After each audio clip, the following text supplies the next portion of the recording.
Hi everybody, welcome back to the Claremont Classic Garage. Well, we've been to the auction yet again, and we managed to score something that I've been looking for a long time for a really good price, so let's check it out. This here is a vintage Myford ML7 3.5-inch hobby lathe. Was made in England. It's probably from, it's post-war, it's probably from the late 40s or early 50s.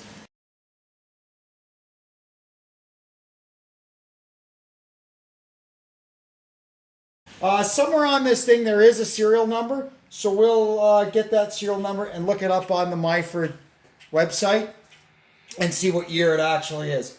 But it's a pretty cool little lathe. It'll do pretty much everything that we need to do around here. I'm always when I'm doing stuff, I go, damn it, I wish I had a lathe. I could make a little bushing for this, or I could sleeve and repair this, or I could fix this shaft. Well, now we can.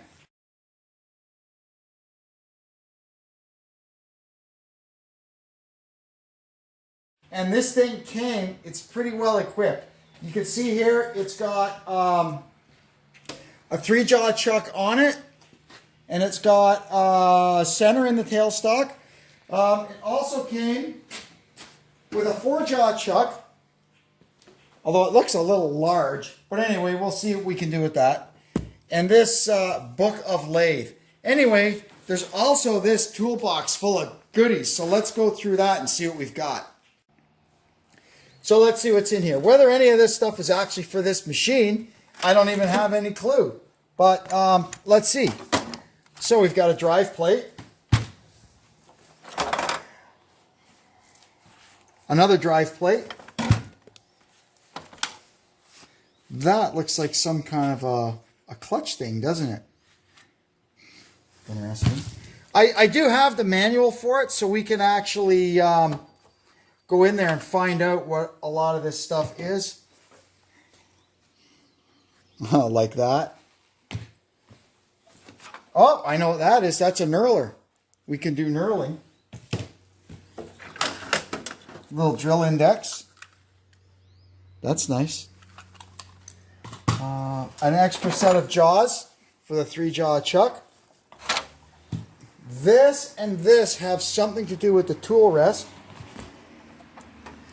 There's a new center for the tailstock. Oh, pardon me. Sorry. There's a drill chuck.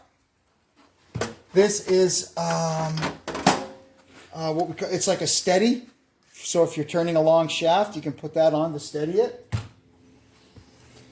And 5/16 lathe tools, but there's nothing in it. Here's an assortment of cutters and bits and a bunch of gears. Now these gears all go in this end here, and this is how you change the feed speeds for cutting threads and whatnot. The only thing I don't see is the handle for the darn chuck. Where is that? Oh, here it is. And there's all kinds of little cutters and stuff in here, lubricator. So we'll have to figure out what a lot of this stuff is. But what a score.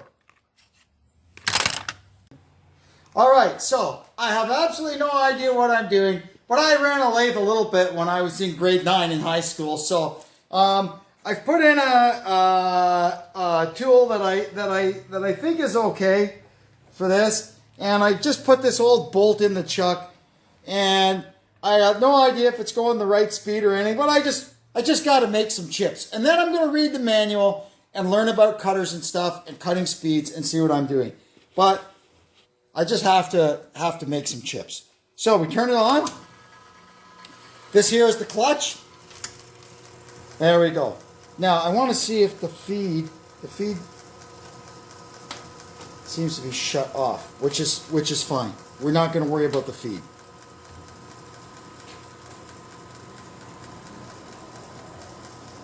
Okay. Alrighty. So we can come in here. Well, let's take the head off of this bolt.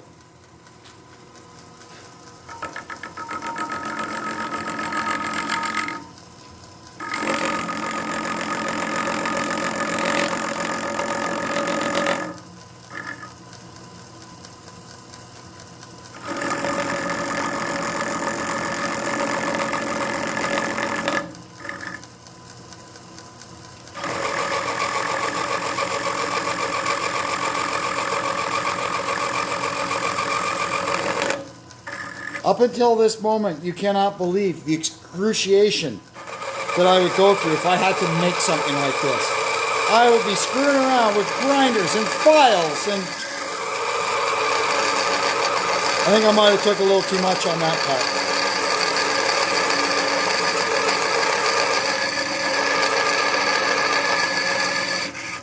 It's actually moving the cutter. So anyway, I'm going to quit while I'm ahead.